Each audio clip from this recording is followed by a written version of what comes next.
Hello everyone, today in this video we will discuss how to fix when keeps restarting on Narzo 100 Lite.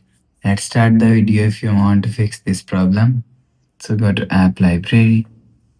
Here click on settings app.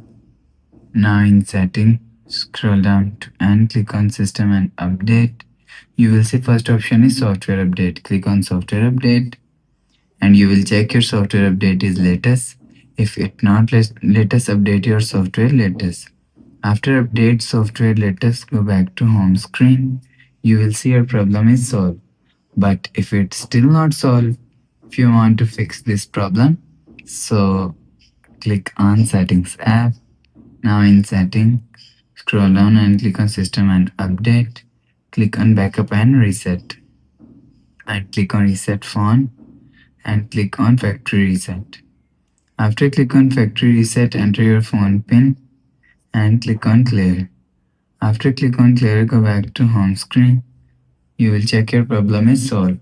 But if it doesn't fix this problem, so last option is restart. So just click and hold side power button and swipe up.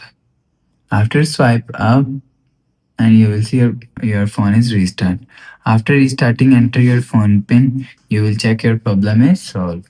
So that's how you can fix when keeps restarting on Narzo 100 Lite. If you like the video, please subscribe. Thanks for watching.